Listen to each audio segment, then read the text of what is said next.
It's December and I'm back and I'm going to read another poem for you. You know what that means. I got another poem published.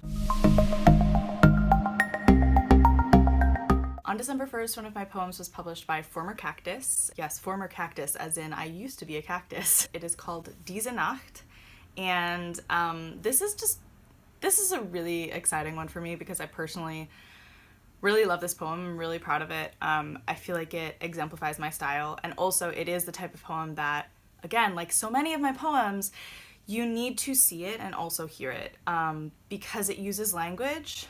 And when I say language, all poems use language. Point being, this poem, it's called Diese Nacht. You might notice that that is not English. It is in fact German. So there's German and English in this poem. Like in many of my poems, you know, it's using multiple languages. And I think that it's really important for readers to be able to hear the sounds of those languages, even if they're not familiar with them. However, the poem also uses sections, numbered sections. So I'll try to state the number of the section and then sort of pause before the next section. And it also uses white space. So there's some different formatting in each section. The stanzas are differently spaced and the capitalization is different, and there are a couple of indentations and different placements on the page that I think do affect the way that you read the poem, or the way that I read the poem, or the way that I wrote the poem. I think part of my process with poetry has just been finding the confidence to believe in a poem once I feel that it's done or once I feel that it's ready, and then to try and get it out there for publication. And obviously, that's going better for me because this is my third publication of 2018, and in fact, it's my second publication during the fall of this year. So I think it's, you know, the takeaway from that is really just to put yourself out there. And just because you're getting some rejections, which I have gotten plenty of rejections, but just because you're getting some rejections doesn't mean that the poetry isn't solid. This is my cactus pot, which does not actually hold a cactus in it. It's actually a little bit of a jade plant that, oh dear. Okay, well, there's roots. They're just not attached.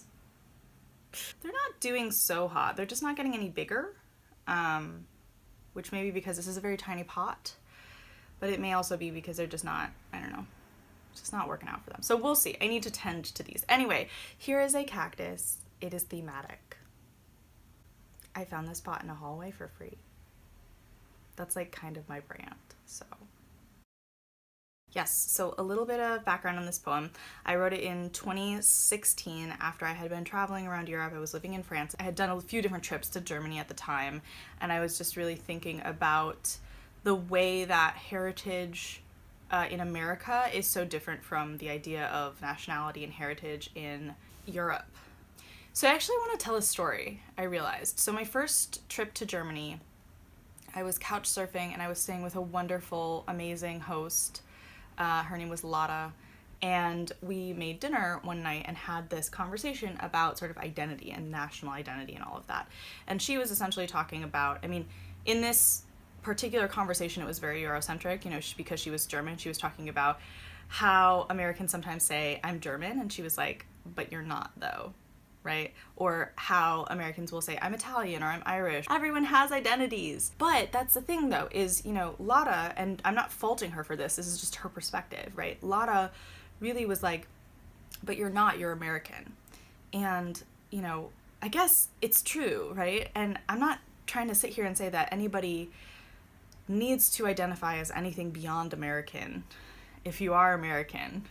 This is just going down a rabbit hole. The point is, I think it's really interesting the way that Europeans often, I don't want to be too general here, but often think about national identity versus the way that Americans think about national identity because of the way that America was created and founded. One thing that was really interesting as I was traveling around Europe as a whole, and in this case when I was traveling in Germany, is sometimes I would see things and I would go, oh, we have that at home, or I would talk to somebody and we would bond over the fact that you know, my family has German potato salad, and it was almost the same recipe as the potato salad that was being made by this friend of mine in Germany. You know, it's kind of amazing how close these things can be, even when there are hundreds of years separating immigration and emigration. So immigration and emigration which are also very loaded topics depending on who's talking about them. But they are things that I'm really interested in. At the end of 2016, I was able to return to Germany again. And after that time, I started to write this poem thinking about a specific place, thinking about shared memories, shared experiences that are connecting people across time and space. There's a song that is referenced in this poem. Sorry, I have my computer right here, so I'm looking at it.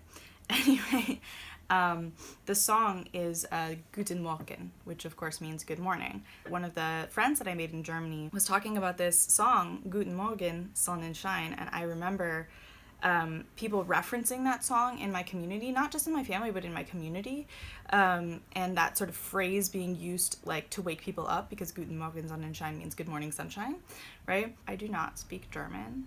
I know how it's pronounced generally. That doesn't mean I'm very good at it.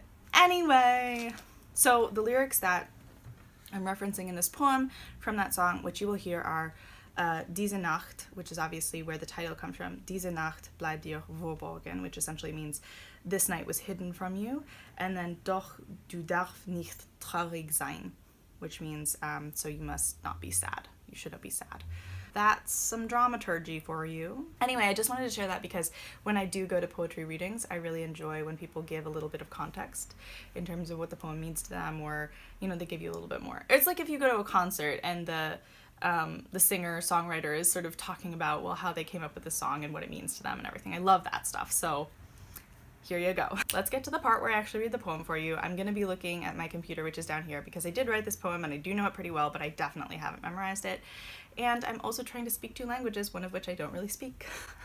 It's fine. Okay, here goes. Diese Nacht. 1. Lights like any city, your city made of models, and when I left it, mountains. Music marking the tempo of earth. You don't notice the shape of the roof or the mountain, the painting on the stucco wall. Your city is only beautiful from above when everything is small. Your city is a duckling. The sky is what I should look at. The sky that is the same sky in America, in France, in Morocco, where we dreamed in the desert in an unfamiliar quality of light. 2. Hundreds of years ago, when your people came to the land I wrongly call mine, they found it familiar. Hundreds of years ago, they made houses and traditions because they didn't like travel so much either, because they loved their mother and their motherland, and vor 20 Jahren, your mother sang you awake across an ocean, and hundreds of years later, my mother woke me to the same song, Doch du darfst nicht traurig sein.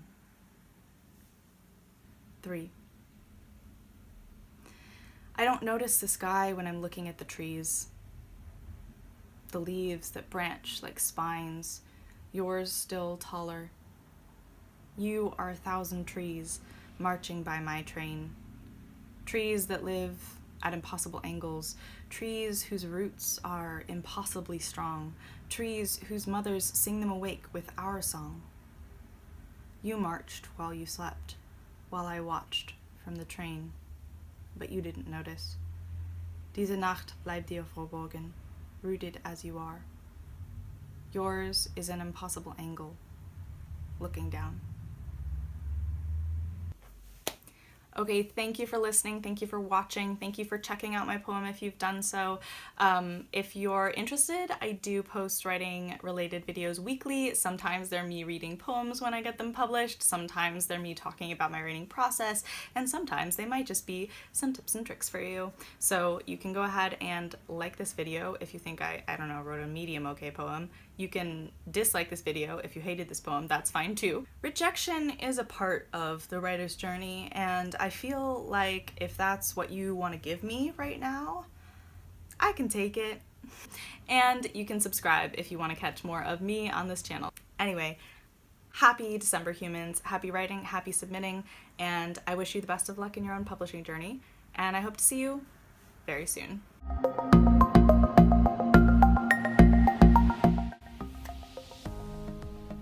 Yay! Okay, I feel like this is shaking. That's not useful. I should have done my other video setup. But I'm here now, and I don't want to just move everything.